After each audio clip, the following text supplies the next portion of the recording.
The C3 Panthers Podcast gazes into the crystal ball.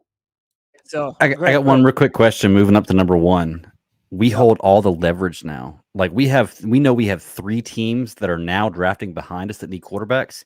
Can we hold a team hostage? Can we look at the Texans? Can we look at the Texans and say, we know you want Bryce Young.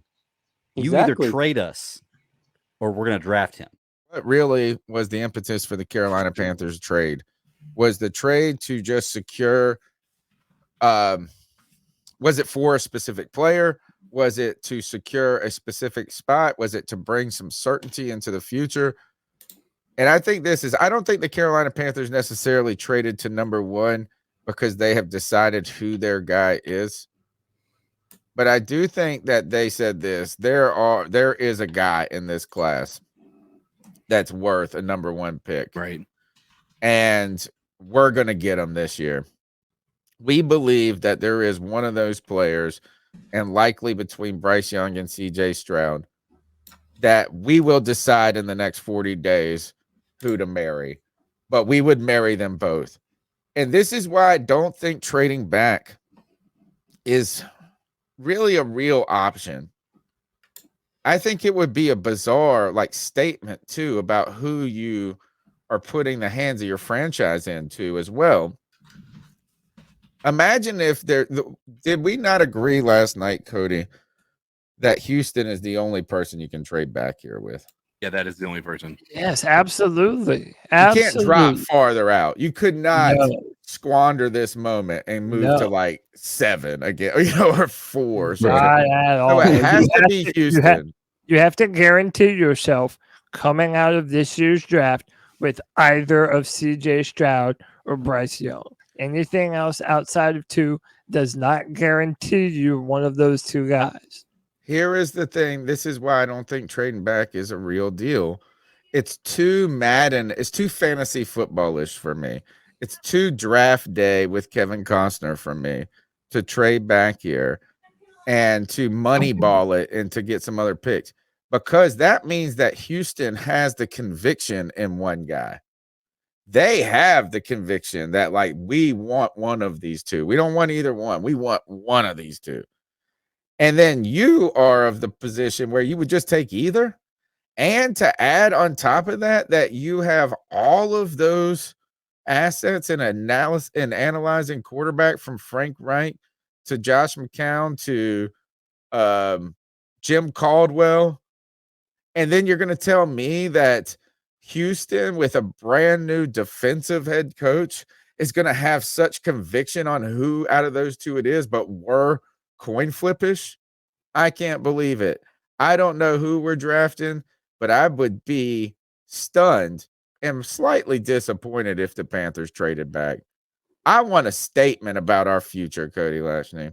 Yeah, and then also, like I said, for all intents and purposes, you're letting the Houston Texans decide your fate for the next decade plus by letting them make the decision. Again, I wish nothing but success for both of these 2 dudes. And I think most of Panther Nation right now is like, hey, I like them both. I'm not disappointed if we get either one of them. So that's a good situation to be in.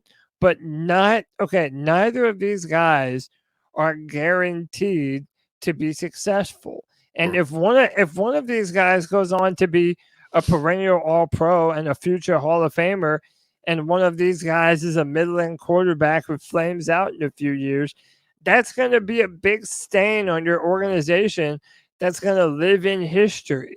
So if you're picking number one, do your proper evaluations, have your one-on-one sit-downs with all of the prospects, learn what makes them tick, learn what kind of upside you think they have, learn what kind of leadership abilities you feel they have, and then pick and decide with conviction. Yes, pick with conviction. That's what I want. Going to be the face of the Carolina Panthers for a decade plus. I agree, and that's why I don't think trade back is worth it. I almost think it's a saying that you aren't convicted. It's like an admission that we can't decide between these 2, so we're going to let Houston do it. Yeah. The only reason why I would like it though is if we were able to finagle another first round pick. Now let's just say hypothetically. Oh, see, this is the Now money I'm just ball saying part. I'm not even saying it's gonna happen. I agree with you. We're agreeing. I think we should pick whoever we like best at number 1. But let's just say we did trade down a spot, recouped next year's number 1 draft pick that we lost, and still came away with CJ Stroud. Like that would be pretty damn If cool. that happens, we have to just say this. David Tepper, you could save so much money if you just hired us to be your front office. We would have done this. This is something the We could C3 do it. Panthers podcast would have done 2 years ago, For bro. Like, sure. Hey, I said that the other day. I said we could hold Houston hostage. That was the whole thing. I'm telling you, it's possible.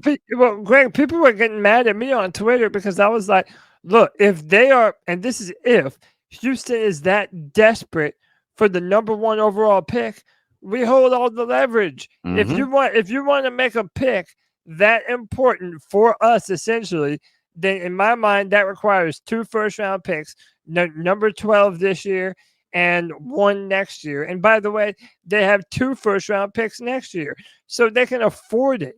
It's not even expensive for them. Yeah.